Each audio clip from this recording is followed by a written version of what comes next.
Have you ever found yourself crying at work? And then the mental dialogue is saying, I shouldn't be crying at work. I shouldn't be sad. This is a professional setting and I'm so embarrassed. No one should see me. I shouldn't allow people to see me this way. Well, let's dive into this more. It's all about why we need to let go of shoulds in order to have a happier, more peaceful life. Welcome to the Inspire series. My name is Sylvia Mordini, the founder of Life Inspired. The shoulding is interesting because there's reasons behind why we're constantly shoulding on ourselves. And take this to heart, that shoulds are messages from the outer world, from our families, from our friends, from society at large, from our cultures. Those are all external messages that we have internalized, that we feel as if they are our own, but they're not.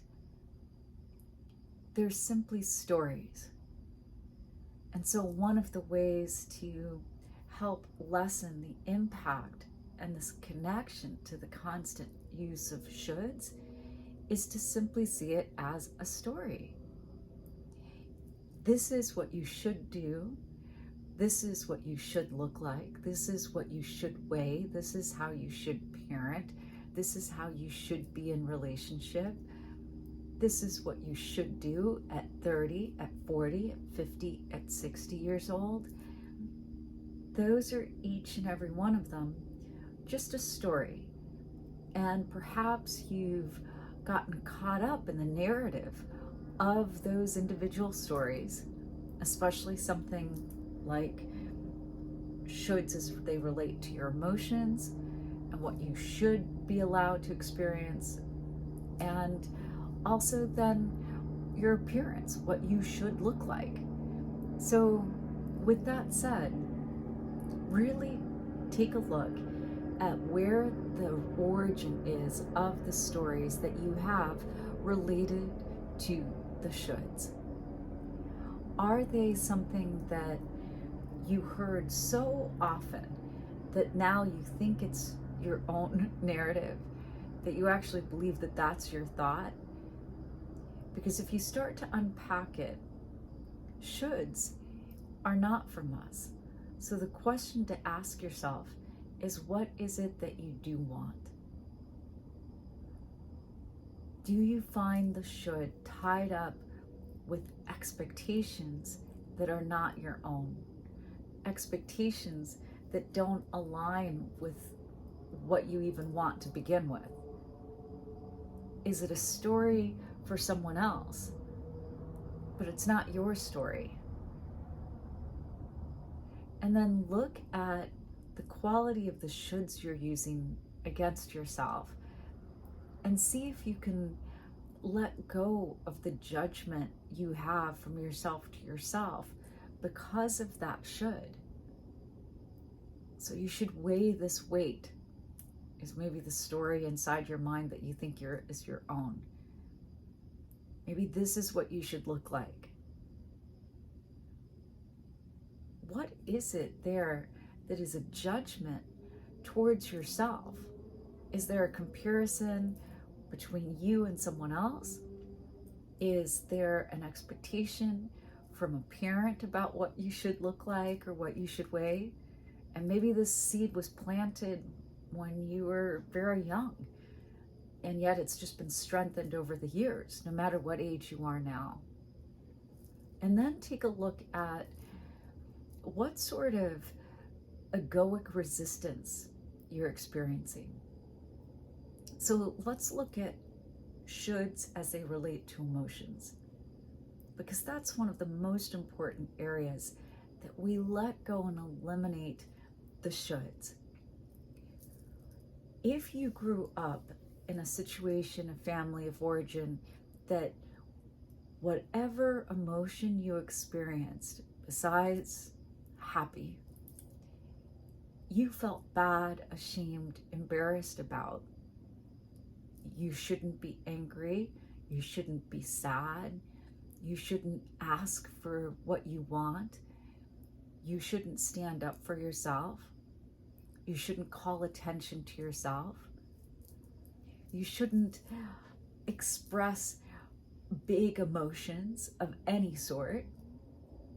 Well, then what's tied up there is there's this resistance that occurs because we've learned that when we have an emotion, let's say anger, we feel then the should is causing a resistance. We internally know that we are allowed to feel whatever emotion is arising. And so saying to ourselves, I shouldn't feel this angry. I shouldn't feel this sad. It is actually resistance fighting the feeling, right? So where is that resistance coming from? It's from your own innate nature that wants you to live from love and to experience the full spectrum of who you are, and wants you to feel the emotion. That resistance is trying to push away the feeling, whatever it is that you're experiencing right now, and replace it with the should so that you can bypass the feeling, the emotion. If you're busy saying, I shouldn't feel angry, I shouldn't feel sad, then we skip over the emotion. But the only way is through. Otherwise, that resistance will keep fighting back because we're not allowing ourselves to integrate and feel whatever it is that we're feeling. So an easy antidote is when you see yourself, I shouldn't feel this, I shouldn't, nice girls should never feel angry, good girls should never raise their voices. Wherever these stories are coming from, allow yourself to be with the emotion. Name it, talk to it, uncover it more completely, but really allow yourself to be in relationship with the emotion. This is what will disintegrate the obstacle and the resistance. It'll just soften away. Just that alone. Connecting, appreciating, seeing, acknowledging the emotion that you're having rather than jumping away from it, bypassing it, ignoring it, because I shouldn't experience it.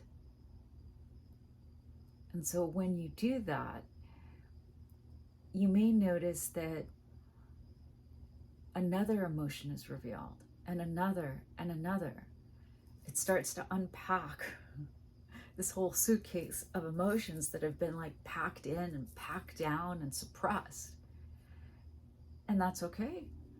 Allow yourself to experience those emotions rather than to go back to the knee-jerk reaction of resisting whatever it is you're feeling. If you have had experiences where someone, especially an authority figure, said that you shouldn't express that emotion in this situation or in this time or in this moment.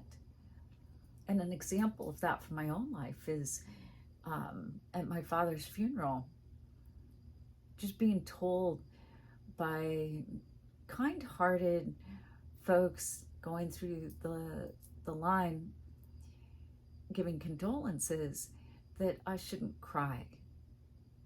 I needed to be strong for my mom. And hearing that once might not have created a whole story and narrative, but hearing it multiple times, that I shouldn't cry so that I could be a good girl, I could be a good daughter, it completely imprinted on me. And The takeaway was I shouldn't cry, like ever. But I shouldn't cry, especially if it relates to sadness. Not just grief, but any kind of sadness. I shouldn't cry. And I had to do a lot of work to unpack that completely and take back the ownership of my sadness, of my emotions, and give myself permission to feel whatever it is I was feeling. It means to be present to what is. This is mindfulness. To pay attention to what is and to be with it as it is. Not trying to change it, blow past it, or ignore it, but to just be present to what's happening now. And from that experience of rebuilding a new story, that, okay, this is what I want. I started to look at different parts of my life and realized that every time there was a should, and I gave into that should, it wasn't my story. And I forgot completely what I wanted. So look at your life right now. Where are one or two instances that you feel like you are stuck in the shoulds? And it could be from a long time ago origin, like the example that I gave for myself, or it could be something recent. But what is it that you want? What can we replace that story of that should from someone else? Like, don't cry. Don't cry if you're sad. What could you do instead? What could you tell yourself instead? What can you acknowledge for yourself? What can your message be that's from the inside rather than shoulds that are external messages coming in? And write those down and practice reminding yourself of these really important healing antidotes. It's rewiring the brain. It's creating new neural pathways. Otherwise, if we stay habituated on that track of that association, we'll just stay stuck in the shoulds. So this is an easeful way to unblock the shoulds and heal that tendency to should and not let yourself get what you really want. And so what is that? What do you really want right now? Hands over your heart. Bow in. What do you really want? Not what should you want? What should success look like? What should be the amount of salary you get each year? What should your title be? Where should you live?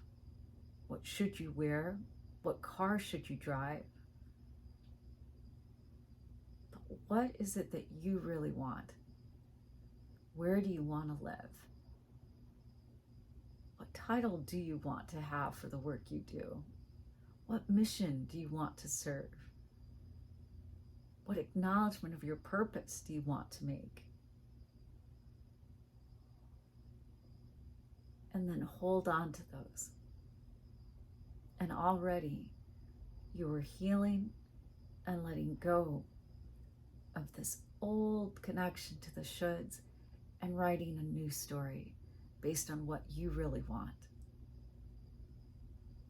Take a big breath in, open mouth, exhale, and from my heart to your heart, to the heart of the universe, may you love yourself, love your day, and love your life.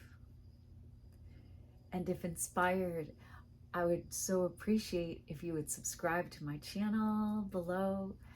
That would really make my day. Much love to you. Peace.